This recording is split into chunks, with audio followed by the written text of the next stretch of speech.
Mirë se vini në podcast by Gjulli Radi. Sot kam ftu me një person shumë të veçantë, një kliente, një shoqe, një bashk rrugtare në rrugtimin tëm në sipërmarrje. Entiona Dingo, mirë se erdhe. Është shumë kënaqësi të kem këtu. Gjulio, mirë se të gjej. Është kënaqësi për herë të jem këtu në studion tënde. E vlerësoj pafund mënyrën tonë të bashkëpunimit dhe çdo vizion që ne kemi të hedhim në realitet, ta kthejmë në realitet. Entiona, e di që je një person shumë i thellum shpirtërisht, investon shumë të rritja jote personale, shpirtërore, gjithashtu e ke përkthyer edhe në botën toksore, po themin, materiale etj. Je një person shumë i suksesshëm. Por un kam një kuriozitet. Cila ka qenë ajo sfida ose një ndër sfidat që ka bërë ndryshimin tënd? Një ndryshim si me buton, po themi. Faleminderit Gjulio për pyetjen. Po, faktikisht qasja me zhvillimin personal, sepse pjesa shpirtërore normalisht vjen në një moment kur ti do të rritesh shpirtërisht dhe ti qasesh me atë çka të ofron që të mësosh. Të merresha në atë kohë me librat ishte pak e vështirë sepse duhet të lexoje pafund libra që ti të kuptoje një herë kush ishte libri i duhur dhe fuqia e rrjeteve sociale. Pastaj ka bërë që të gjeja personin e duhur që të më drejtonte në këtë fushë. Dhe ka qenë njohja me mentoren time, quhet Antigona, është një shqiptare e Kosovës dhe ajo ka bërë një punë të jashtëzakonshme që unë ta pëlqeja këtë lloj drejtimi.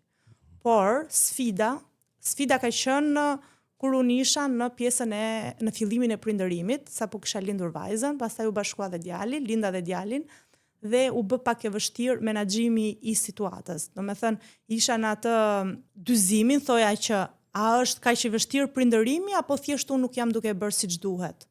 Sepse normalisht je ndërmjet karrierës, ndërmjet biznesit, ndërmjet prindërimit, familjes, gruas dhe normalisht i kërkon më shumë. Dhe në atë kohë unë isha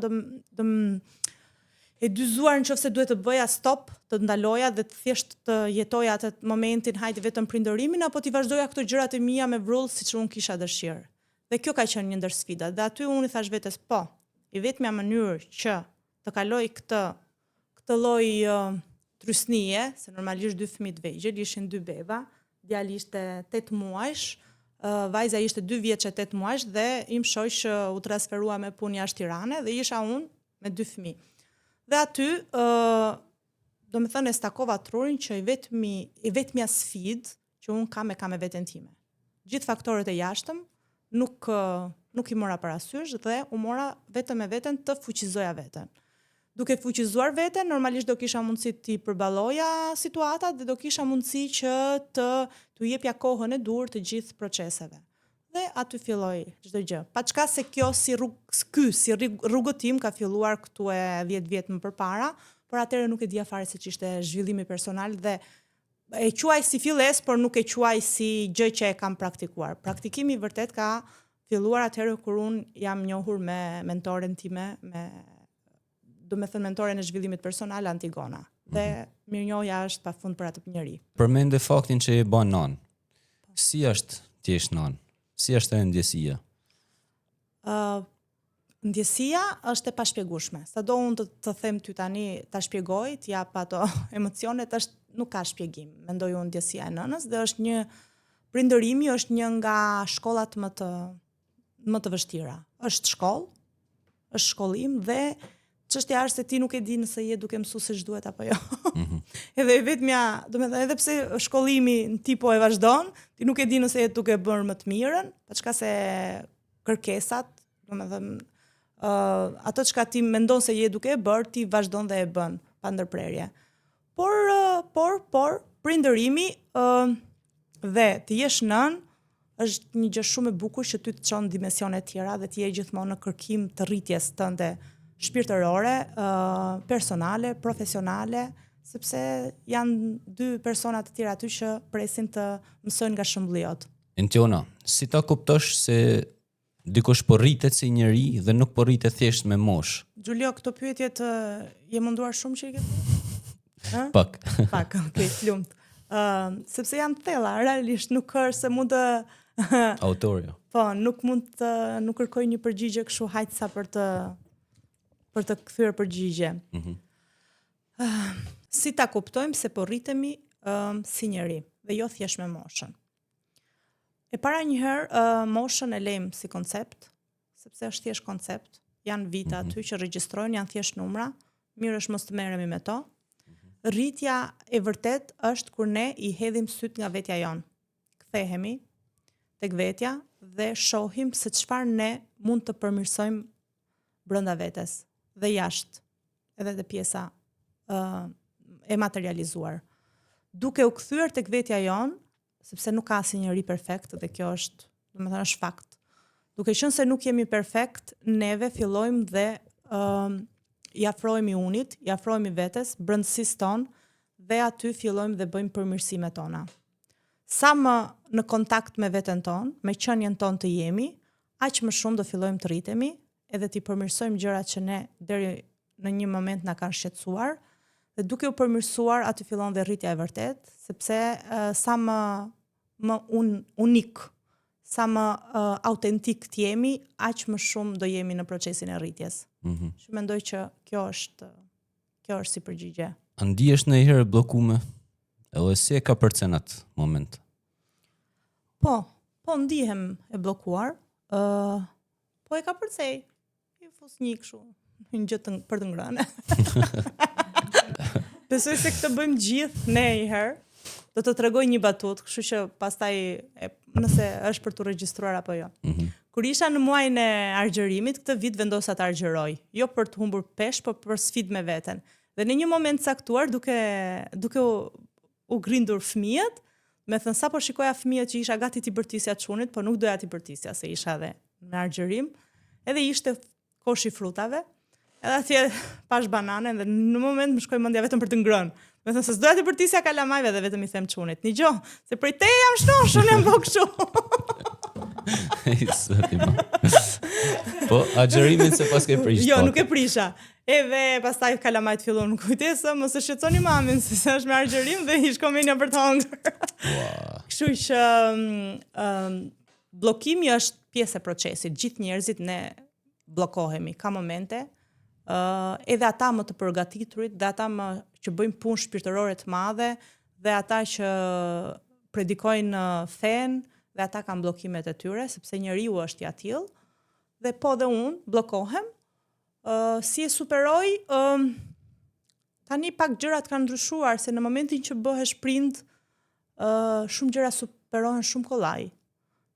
E superojmë duke, ose më saktë unë e superoj duke i thënë vetes që është një moment, është diçka momentale, e ardhmja, do me thënë, momentet e tjera na presin gjëra akoma më të bukura, edhe e superoj duke qenë mirënjohëse, duke falenderuar Zotin dhe për këtë bllokim që më dha, sepse duke të dhënë një bllokim të caktuar ti kupton dhe fuqinë që ti mund ta tejkalosh, duke thyer limitet, shif se kjo është thjesht një bllokim, ne mjafton që të jemi mirënjohëse dhe falenderuese dhe Zoti edhe këtë bllokim do na i liroj. I superoj bllokimet që më vijnë duke i pranuar, duke i thënë vetes që është thjesht moment, është një bllokim, si gjithë gjërat e tjera që bllokohen, dhe mbas kësaj do lirohesh, mjafton që ti pranojmë, ti jemi pranues, falendërues dhe mirënjohës. Me sa dijon është edhe në Kur'an, pas çdo vështirësie vjen lehtësimi. Normalisht janë të shkruara. Po. A është dështimi një dëshkim apo një mësim për ty? Unë jam person që kam dështuar shumë herë në shumë iniciativa dhe nëse do ishte një dështim, nuk do isha këtu me ty. E sigur që s'do isha këtu, do isha ku diun duke pi kafe. Jo, nuk është. Dështimi nuk është ndëshkim, është mësim. Është pjesë e procesit. Ne që të bëjmë diçka duhet të mësojmë, duhet ta psojmë dhe nga psimi duhet të mësojmë dhe nga mësimi duhet të kemi sukses. Është pjesë e procesit, nuk është absolutisht dështim. Entiona, si e dallon një mik të vërtetë? Unë jam me mendimin, Giulio, që miku më i mirë është vetja jote. Prandaj dhe unë sfidën e kam hapur me veten në gjithë këto vite. Jam duke punuar aq shumë me veten që të jem mikja e mirë e dikujt. Nuk jam duke kërkuar dhe dalluar një mik të mirë, por jam duke qenë unë mikja e mirë e dikujt. Dhe ja lë të tjerëve ta vlerësojnë këtë pjesën. Nuk hy tek personat që kam shumë miq, por gjithsesi ata që i kam shumë cilësor dhe ata dallohen me shpirt. Nuk ka ndonjë udhërrëfyes se si të dallohen. Ata dallohen duke ju dhënë një pjesë të shpirtit dhe ata ta kthejnë po njësoj. Kështu mund ta dalloj një mik të mirë. Tash do të bëj të kundërtën. A ke qenë ndonjëherë mik i keq për dikë? Më thonë zë. Po, kam qenë mik i keq. Jo për dikë, besoj se mund të kem qenë mik i keq për shumë persona, dhe kam qenë mik i keq kur kam filluar të shoh veten dhe të kërkoj më të mirën nga vetja, automatikisht jam bërë miku keq i dikujt tjetër dhe Zoti me fuqinë e vet e ka larguar nga mua. A je ndjerë ndonjëherë vetme mes shumë njerëzve?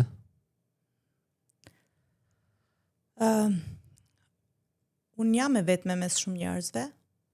Është një zgjedhje personale, e kam bërë me vetdije të plot. Jo, nuk ndihem. Jam e vetme mes shumë njerëzve, po nuk ndihem e vetme, sepse nuk kam, pra aq kohë sa jam me Zotin, nuk kam nevojë për asnjëri tjetër. Më fal që e them kaq kështu shkoqur, por unë jam me Zotin dhe pra aq kohë sa jam me Zotin, realisht që njerëzit, gjithë të tjerët i mikpres, por nuk ndihem vetëm. Absolutisht jo. A mendon që miqësitë e sotme janë pak sipërfaqësore? Dgjoj Giulio, unë nuk jam duke kthyer përgjigje për miqësitë në shoqëri. E din vetë ata se si krijojnë miqësitë e tyre në shoqëri. Unë flas në lidhje me miqësitë e mia dhe miqësitë e mia jo nuk janë sipërfaqësore. Nuk kanë as shansin më të vogël sot në këtë pikë të jetës time të jenë sipërfaqësore. Janë shumë të thelluara, madje janë shumë të ndjera, shumë shpirtërore, sepse duke qenë unë në rritje të vazhdueshme, edhe personat që më afrohen dhe unë ju afrohem janë shumë të ngritur shpirtërisht dhe nuk e prekin fare, si me thënë e kalojnë aq shpejt sipërfaqen me shpejtësinë e dritës madje. Përmende pak më parë emrin e një mentoreje. Po. Nuk do ndalem specifikisht tek personi, por duhet më japësh një mesazh sa i rëndësishëm është një mentor në jetën e një njeriu. Ti tek personi duhet ndalesh faktikisht, madje unë ta sugjeroj mentoren time, se mendoj që është, jo mendoj, po jam e bindur e sigurt që është një njeri me shumë virtyte, shumë vlera, vlera të cilat na i ka transmetuar dhe ne gjithë nxënësve të vet. Sa i rëndësishëm është një mentor. Një mentor në ditët e sotme, me vrullin e punëve që kemi ne, është shumë i rëndësishëm. Është i rëndësishëm sepse për persona që duan të bëjnë punë të mirë me veten e vet.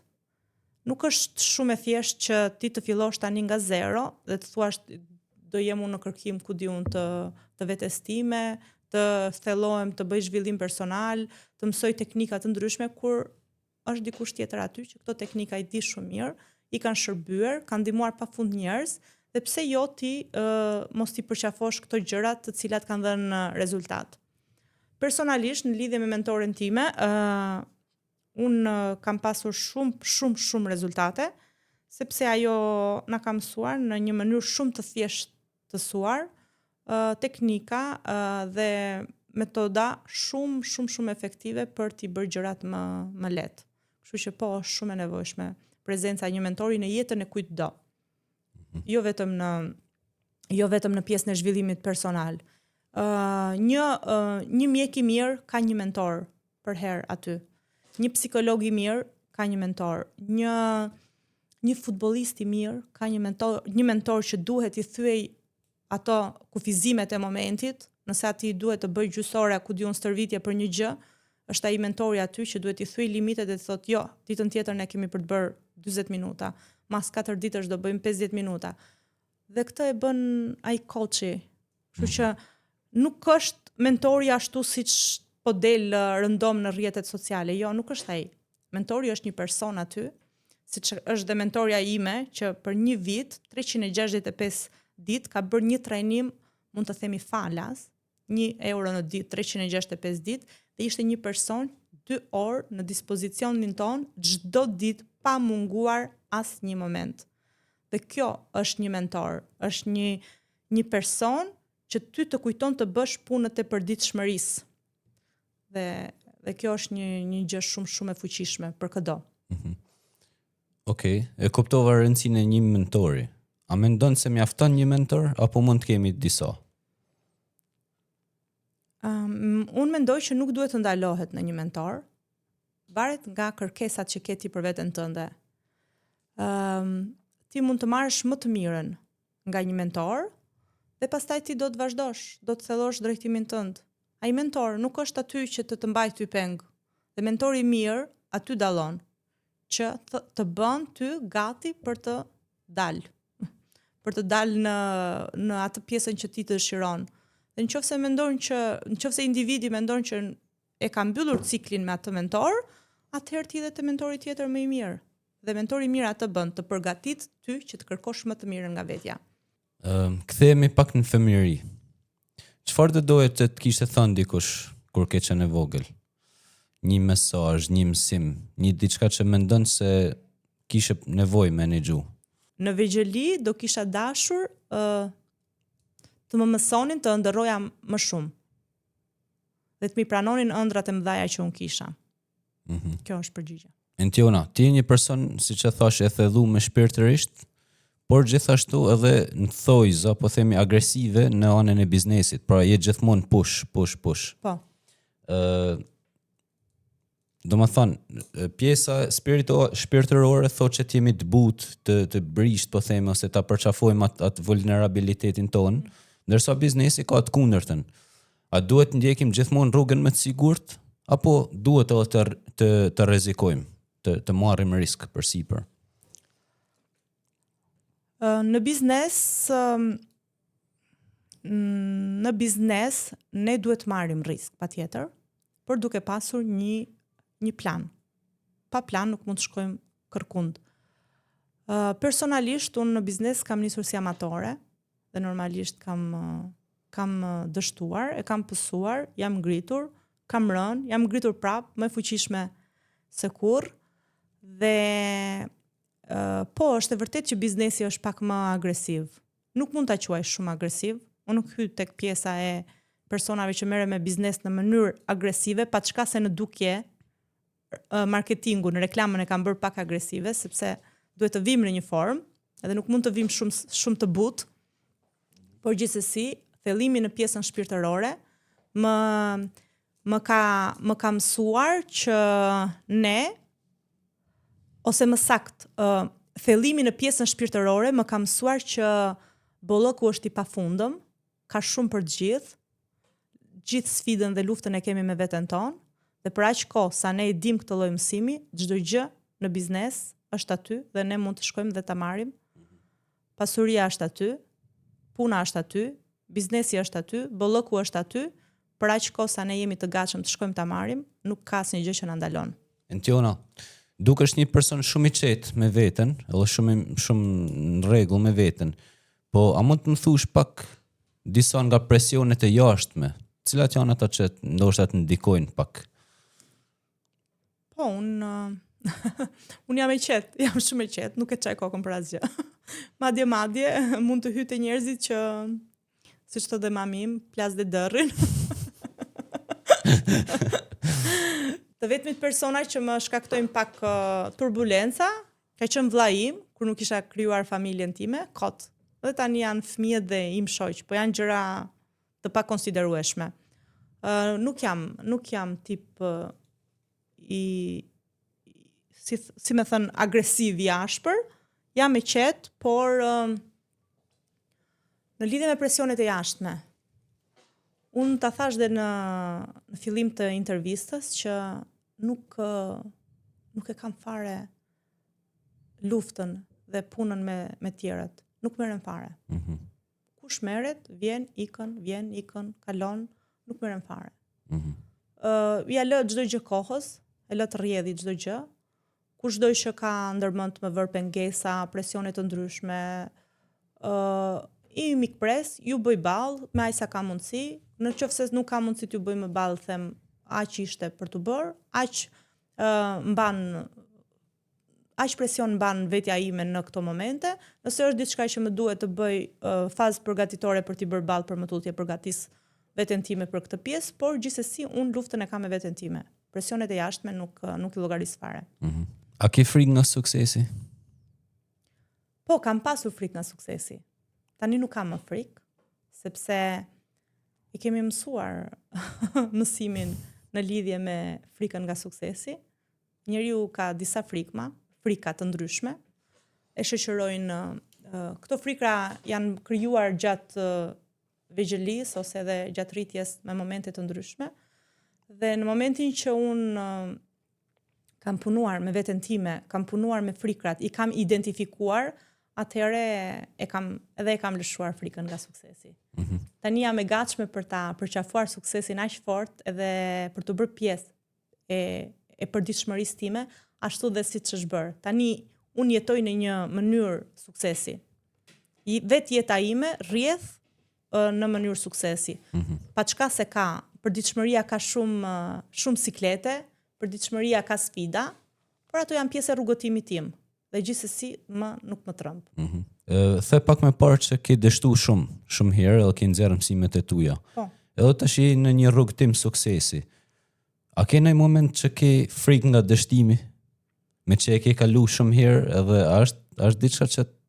Po, kam dështuar, siç e thash, kam dështuar në biznes, kam dështuar në punë, profesion, kam dështuar në miqësira, ka qenë pjesë e rrugëtimit tim. Dhe jo nuk kam frikë fare nga dështimi. Po kur them fare. Fare. Shikoj që e një person që ato dijet e tuja, që ke vite që i akumulon, nuk i mon kur për vete. Je një person që e shpërndan dijen, e shpërndan, ke shumë dashamirësi me mësu njerëzve. Cili është tamam ai impakti që ti dën me sjell, ai ndryshimi? Faktikisht një shprehje mirë thot, një shprehje urtë thot që mbaj ca gjëra për veten. Por unë dua të dal pak kundra kësaj shprehjes dhe dua të jap një mesazh që gjërat që ne na bëjnë të ndihemi mirë dhe që shohim që kanë funksionuar me ne, dije të ndryshme që vijnë nga autor nga më të mirët, ja kam 2 libra këtu me vete.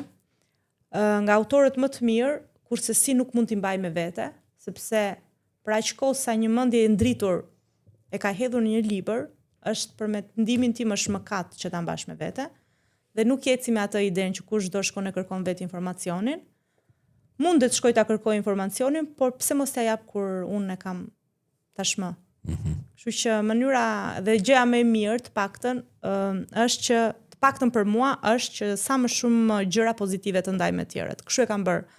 E kam bërë për herë, edhe në biznes, dhe në profesion, dhe në miqësi, jam ndër personat që hy tek personat që jap shumë dhe nuk pres asnjë gjë në këmbim. Unë jap se dua unë të jap. Ai tjetri pastaj me mundësitë e veta, ai sa ka mundësi të kthej, do i kthej. Por që kurse si nuk pres. Entiona, e përmende pak më parë që e ardhmja do sjellë gjëra të mira, si më thon. Kush ta siguron ty që do sjellë të mira e ardhmja? Po ty kush ta siguron që s'do të sjelli? Atëre. Mzur. Normalisht unë e marr përgjigjet i kthej në bazë të rrugëtimit tim deri tani dhe unë di të them që patjetër që e ardhmja do sjelli gjëra të mira, sepse gjithë të mirat dhe gjithë bolloku është aty, është dhurat nga Zoti për ne, dhe ne thjesht duhet të jemi të gatshëm të shkojmë ta marrim. Patjetër që sjell dhe sfida, siç e thash dhe më përpara, por sfidat janë pjesë e procesit, por kurse si ne nuk duhet të vëmë në dyshim, të paktën unë nuk e vë në dyshim se çfarë Zoti i madh ka aty për mua. Unë thjesht jam duke mësuar rrugën për të shkuar për t'i marrë. Dhe këto nuk janë aspektin se kur them jo pasuria, nuk flasim për pasuri monetare. Normalisht ajo do kthehet dhe në pasuri monetare. Ne po flasim për të mirat që Zoti na ka na ka shkruar aty që ne t'i marrim në aspektin shpirtëror, në aspektin e familjes, fëmijëve, bashortit, ndërtimin e një foleje të ngrohtë, pastaj e familjes prap më të madhe, prindërve, motrave, vëllezërve, familjes akoma më të madhe që janë dhe familja e bashortit që tashmë është dhe familja ime. Kështu që bollëku është aty. Duke qenë se është aty dhe ne ndonjëherë harrojmë dhe kapemi vetëm te pjesa e pasurisë monetare, normalisht që ti më thumu kush të siguron që do të vinë të mira. Si mos të vinë të mira kur ti tashmë i ke këto të mira. Dhe thjesht ato do shtohen. A mund të jesh një milioner pa pas një lloj thellimit brenda vetes? Po, mund të jesh. Patjetër që mund të jesh një milioner. Po a është afatgjat kjo? Po dhe mund të jetë afatgjate, sepse varet se ku e kanalizon gjithë energjinë. Unë mendoj që çdo gjë ka të bëjë me kanalizimin e energjisë. Një individ, një person zotohet që don të bëj miliona dhe i bën këto milionat, pa ato milionat gjatë kohës që ti nuk je rritur në shumë drejtime të tjera, ato ngelen vetëm lek, sepse leku t'ja japin vlerën ne. Pra aq kohë sa ti ke milionat, janë për ty, po a i ke rritur ti veten tënde? A i ke rritur shpirtin tënd? Ose në sajt në kurriz të kujt i ke bërë këto lekët? Do me thënë, nëse ti këtë pasurin e ke ndërtuar në kurriz të vetes tënde, fëmijëve tu, familjes tënde, shoqërisë, gjithë botës, atëherë peshën, barrën e gjithë përgjegjësisë do e mbash ti. Por nëse ti këto pasuri e ke bërë në të mirë të vetes tënde, të familjes tënde, të gjithë shoqërisë, normalisht edhe ato bereqetin, siç i themi ne, dhe të mirat, po ti do t'i marrësh. Kështu që po, mund të bëhesh një njeri milioner në të dyja drejtimet. Mund të bëhesh duke u thulluar shpirtërisht dhe ti të quhesh një milioner i mirë, dhe mund të bëhesh dhe duke bërë gjëra të këqija dhe të quhesh një milioner i keq. Okay. Atë e zgjedh ti. Mjafton që ti e kanalizon energjinë në një drejtim të caktuar dhe normalisht do t'i bësh. Përmende pak punën e lekut. Çfarë është paraja për ty? Me thënë drejtën, paraja për mua ka qenë asgjë më përpara. Nuk i kam dhënë vlerën e duhur, ndërsa tani po, është gjithçka. Është gjithçka sepse neve duhet fillojmë të edukohemi në lidhje me financat. Paraja është aty dhe është në shërbim të njerëzimit. Pra aq kohë sa unë di ta përdor dhe është në shërbimin tim, atëherë ajo është asaj ja japun vlerën. Më përpara unë mendoja duke dëgjuar, dëgjoj Julion, ne kemi diçka. Neve kemi shumë mendësira të gabuara, që këto mendësira janë krijuar nga familja, janë krijuar nga shoqëria, janë krijuar nga vetë mënyra se si është ndërtuar një shoqëri e caktuar.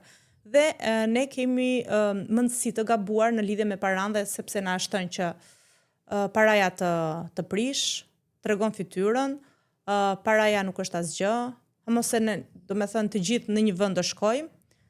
Këto janë kufizime që janë thënë njerëzve që mos të bëjmë përpara.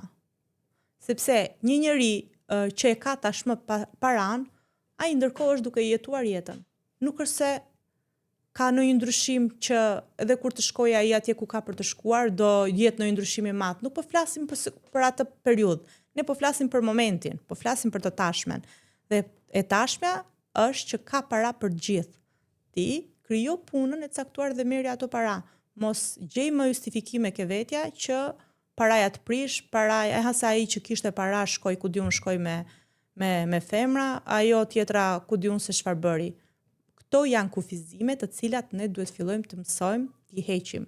Edhe unë kam pas kufizime të tilla, siç thash për mua, thoja që paraja s'është asgjë, se para bëjnë gjithë dhe kapi e prishit gjitha.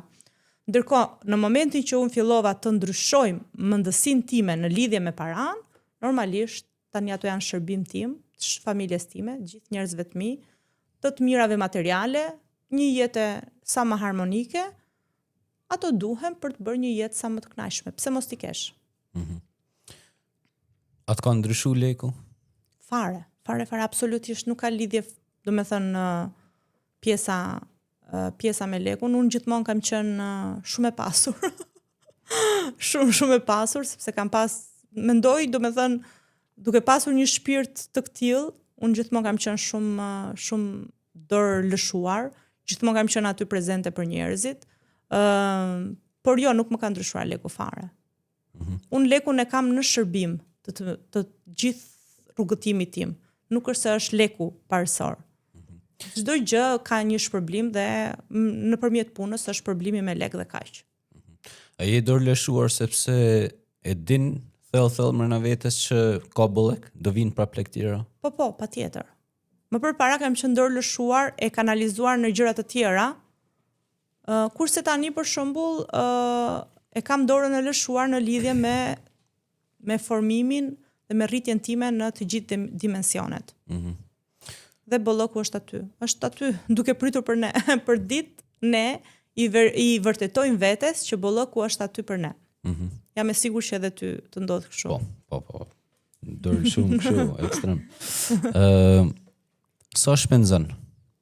Si femër në biznes, por e di që shpenzon shumë edhe për trajnime, po ndu me ditë më shumë sa shpenzon për kënaqësinë tane, po them nga ana materiale.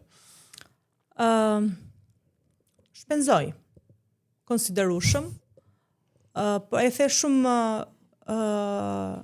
shumë bukur që unë shpenzoj shumë për trajnime, kam vite të tëra, certifikime të ndryshme, trajnime ka persona shumë të suksesshëm, trajnime në pjesën e biznesit, nuk shpenzoj, i kam investime për veten. Nuk janë shpenzime, janë investime. Okej, shumë e bukur. Entiona, di që ke më shumë se 5 vite që trajnohesh, por trajnohesh me lek. Po. Tash do më thush, është më mirë të marrësh një trajnim me lek apo një trajnim falas? Edhe sa lek ke shpenzu tash 5 vitet e fundit për trajnime? Total. Po. Siç thash dhe më përpara, lekut ja japim ne kuptimin. Edhe në lidhje me një trajnim, ja japim ne kuptimin trajnimit, si të jetë ai falas apo të jetë me pagesë. Kam arritur në përfundimin që trajnimet falas, paçka se nga ana tjetër ai personi don të japi shumë dhe po ta jep falas, ti e injoron këtë mundësi kaq të mirë që t'i jep dikush tjetër dhe e paragjykon për më tepër se thua si ka mundësi që po e jep falas dhe e neglizhon, nuk i merr më të mirën. Trajnimet patjetër duhet jenë me pagesë. Sepse dikush po harxhon nga koha vet, nga mundi vet, nga gjithë dijet e veta dhe po i vën në dispozicionin tënd dhe kurse si nuk mund të vërfalas kur ti mbase nuk je gati për ta marrë atë informacion. Nëse ti nuk je gati për ta marrë informacionin që ai po vën në të mirën tënde, atëherë ti e di shumë mirë që duhet të paguash për këtë gjë. Dhe pastaj duhet të falenderosh kur dikush ta jep falas. Dhe ti je tepër mirënjohës që dikush po merr përsipër që të dali falas aty dhe të japi ty informacionin. Filtrin e bëjmë ne vet. Mua më kanë rezultuar faktikisht trajnimet si ato falas, si trajnimet me pagesë, më kanë rezultuar shumë cilësore dhe shumë të mira. Mund të them që e kam nisur me trajnime pa pagesë dhe aty jam motivuar më shumë që shif se duhet japim një herë dhe duke dhënë falas, ti pastaj do marrësh dhe do bëhet ai filtrimi i personave që do vinë dhe me pagesë. Mua më shkruajnë për ditë persona që duan të bëjnë trajnime one to one ose trajnime në grup me pagesë tek mua, por momentalisht unë i kam stopuar këto, sepse dua të jem më e fokusuar te pjesa e punëve të mia.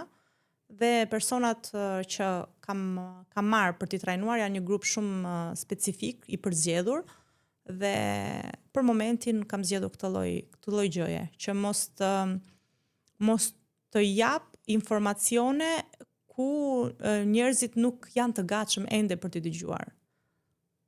Është një zgjidhje ime personale dhe jam e sigurt që kur të jem gati dhe për masën më të gjerë do mirë kuptohem.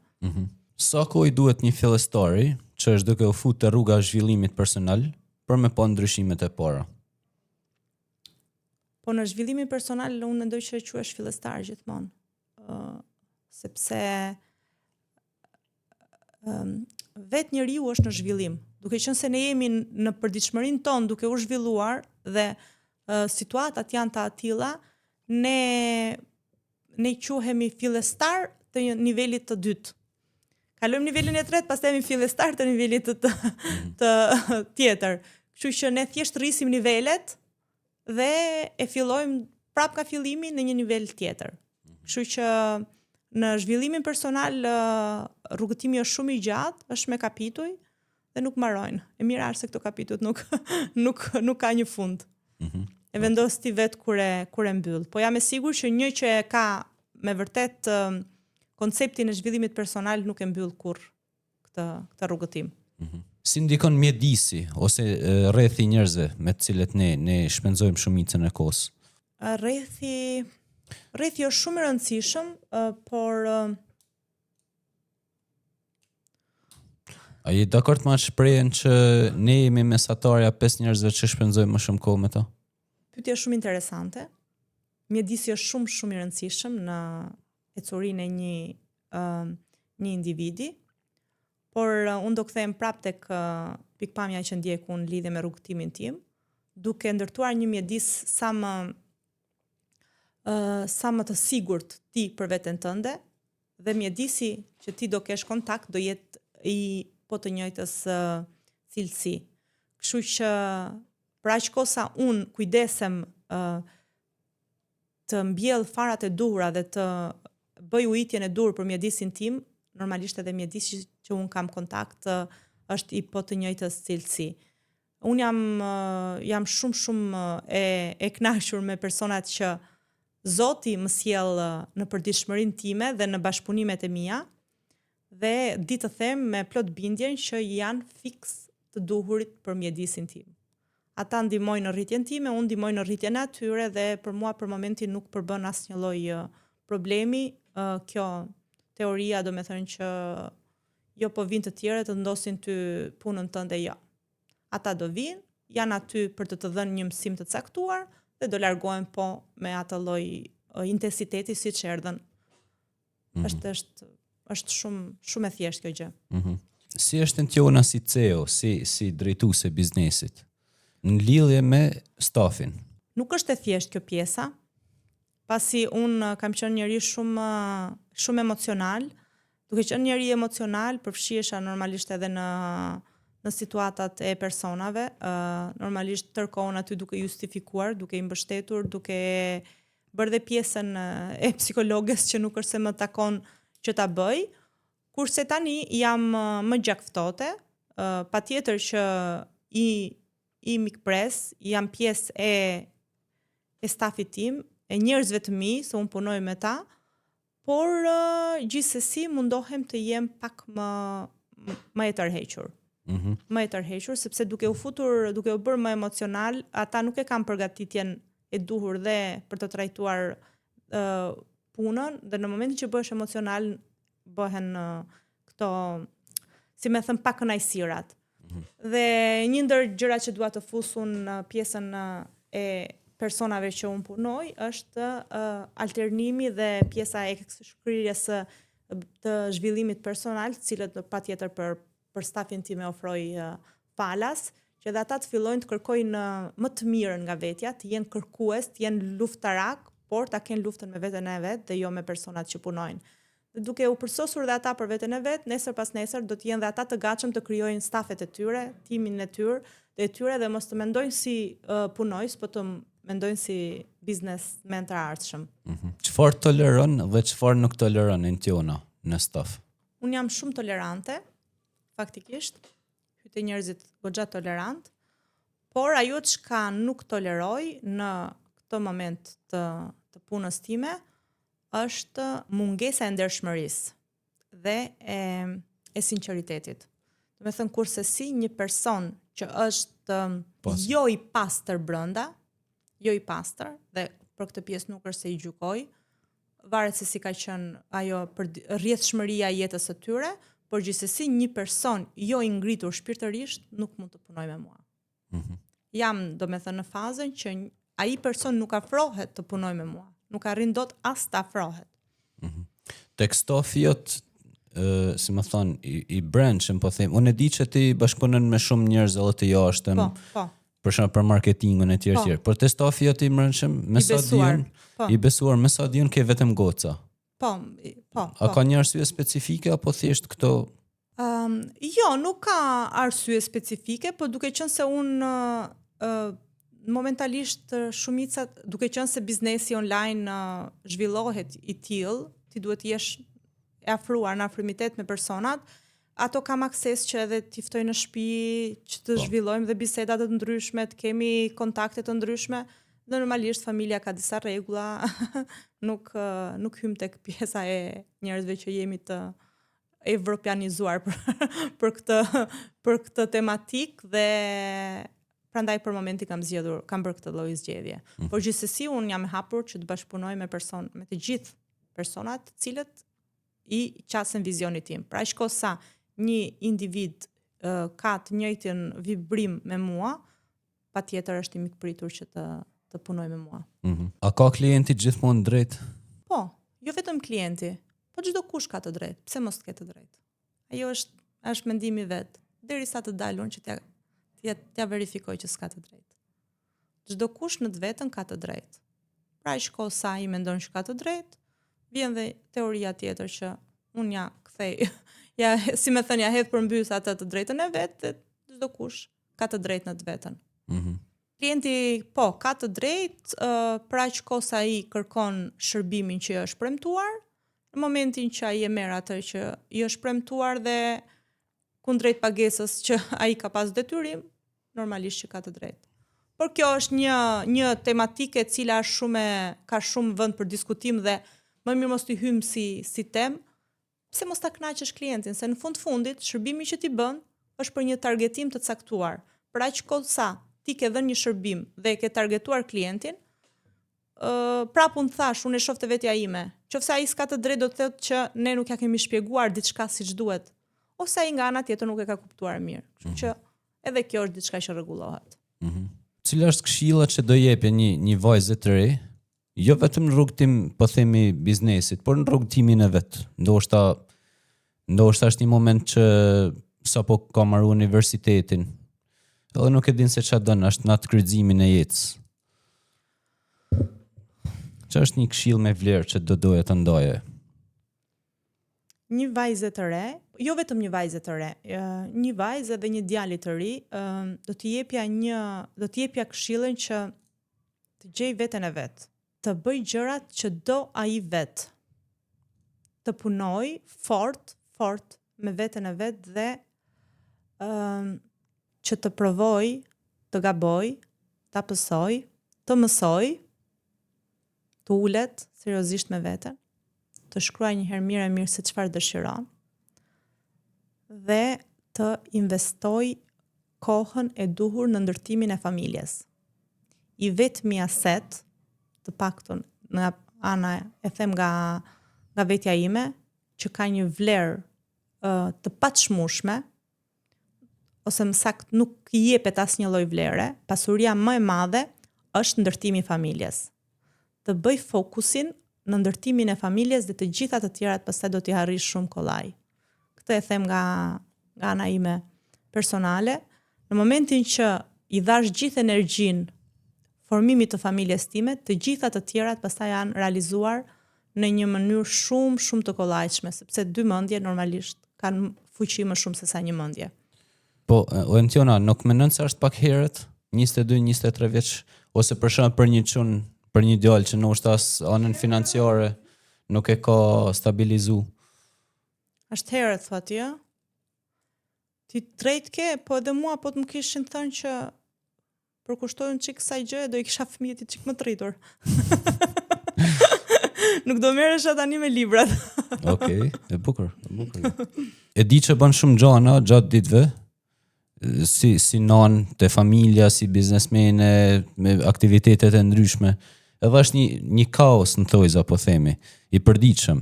Si e menaxhon të arushat qetësinë e brendshme?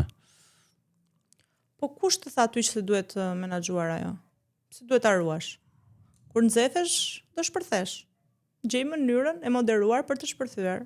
Po dhe në i të bërtitur i fusim. Pastaj ai që i mban peshat është burri. Burri prandaj është. Edhe shumë popullore. Po jo, Në folë. po puna është se kujt i bërtasim? Ti bërtasim fëmijëve. Jo, fëmijëve si bërtasim dot. Ti bërtasim burrit. Okej. I shkreti tash i burrit. Çfarë kena ne burrat? Bëj shaka. Faktikisht i mshoj që në dukje duket një person shumë i egër. Edhe kur them unë këto lloj batuta asnjë nuk e beson se ai mund të duroj që unë i bërtas. Okej. Dhe unë nuk i bërtas aty. Në thjesht po bënim shaka. Burrin e kam very nice. Që ta dini. Për derisa lë gruan këtu dhe duke bërë podcast. Po, normal, kuptohet. Si e muat suksesin e tjona? Me lek, me ndikim, me influencë, me komente? Jo, nuk e mas një nga këto.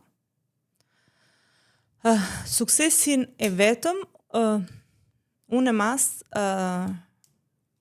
duke bërë për ditë më të mirën nga vetja ime.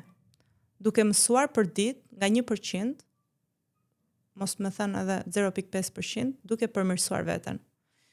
Suksesi im varet nga çka unë transmetoj në përditshmërinë time, në familjen time, me fëmijët e mi, me familjarët e mi, me ato njerëzit që takoj aty tek fruta perimet, te dyqani, me atë rojen tek puna, me pastruesen. Suksesi im i vërtet varet duke i dhënë çdo kujt për ditë nga më e mira ime. Ky është suksesi im. Antiona, shumë faleminderit që ishe në podcast. Je e ke ftesën e hapur prap. Ndoshta mund të ndalemi me një temë specifike herën tjetër, që ta zgjerojmë, si më thon. Po sa të kisha dëshirë me nxjerr disa anë të tujat, që unë si bashkëpunëtor i afërt i njoh, edhe që mendoj që duhet i njohin gjithë, sepse je një person me shumë vlera. Të falenderoj, është një kënaqësi të punosh me ty, Giulio. Unë që në fillim e kam thënë hapur, në momentin që kam parë punët e tuja që lidheshin me vizionin tim, kam thënë që kjo është ajo çka kërkoj, kështu që është për herë kënaqësi që ne të punojmë bashkë dhe jam e sigurt që do sjellim gjëra shumë të bukura për të ardhmen.